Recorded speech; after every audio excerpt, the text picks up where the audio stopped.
Todd, I'm hearing music. That must mean it's time for another Your Daily Scrum. It sounds like it. Hear that melody. The melody's out. But today we have got another one of your excellent questions, everybody. And of course, you know, I'm professional Scrum trainer Ryan Ripley. This gentleman over there is PST Todd Miller. And we're here to help you do Scrum a little bit better. We're the co-authors of Fixing Your Scrum, Practical Solutions to Common Scrum Problems. We are working to rid the world of Scrum anti-patterns. Wouldn't you say, Mr. Miller? Yep, and we've got a great one to talk about today. We absolutely do. So today's question that we got, and we want to be respectful of the question, but clearly we've teed it up as an anti-pattern. What is Sprint-0? Yeah. What do you think there, bud? So maybe it's worth describing first how we've seen people talk about Sprint-0 in companies. First of all, Sprint-0 is not a sprint, but what oftentimes we see is that companies will come up with this idea of Sprint-0, and in Sprint-0 is where teams are often creating a very explicit product backlog and getting the world set up for them to actually start using Scrum, right? Yep. So that I don't know if you've seen the same thing, but I've seen them anywhere from 4 weeks to 3 months long. We're going to do the Sprint-0. We're going to gather all the requirements that we need and have a perfect product backlog.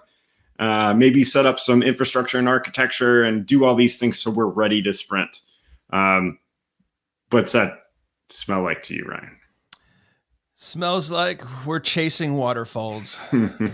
It does. It does. It smells like we're not okay with uncertainty, which is the world that we're living in. And so we have this thing that we put on top of it to try to do analysis, which ends up in paralysis by analysis. And all those things that you gathered once you start doing the work really become oftentimes worthless. Yeah, it's interesting. We try to teach teams to be pretty pragmatic, pretty practical when they get started with Scrum, right? We want them to understand that, you know, there's going to be some uncertainty, but yeah, we need to do some things up front with architecture. You know, architecture is a huge topic. We need to know what we're trying to build, but just enough to get started. And so there are things you have to do to get prepared, and you can do those things in the first sprint. And we want you to actually get started. We're trying to, with Scrum, we're changing behavior. We're trying to reward getting to done sooner so that we get feedback sooner, so we keep aligned with the customer sooner, so that we're not building the wrong thing at the wrong time for the wrong person. And if we spend 6 months in a Sprint-0 trying to build the perfect product backlog, guess what? The customer's moved on, right? So that's the extreme example. That's the extreme example that kind of proves the case. But think about just Sprint 1 of a new product. We can get the architecture set up. We can spin up Azure DevOps. We can spin up AWS, whatever tools you're using. We can get your new server nodes ready. We can get the environments created. And one little piece of value by the end of the sprint that goes all the way from idea to potentially releasable, to usable, to deployable. And that proves out your architecture from the first sprint, and you're never uncertain about your ability to release. That's what we're after. Like, that's kind of the thought behind not having a Sprint-0. It's that first sprint might look a lot like, it might have a lot of prep work in it, but we need to have at least one piece of value to test out all those things, because we're continually inspecting, continually adapting, even our architecture, Todd. Yeah, you know, quite frankly, and this is probably, the product owner in me, since I've had the pleasure of playing that role, it's scary. Yeah. It's a Sprint-0 is scary, and we did a video. We should post it in the comments here about risk and how risk is controlled in Scrum.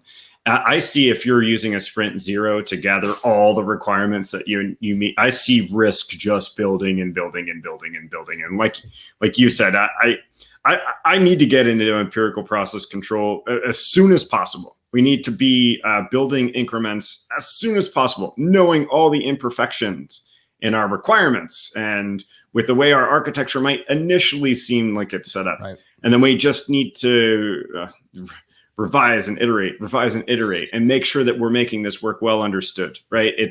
Quite frankly, it's terrifying not to be in empirical process control from a product management perspective.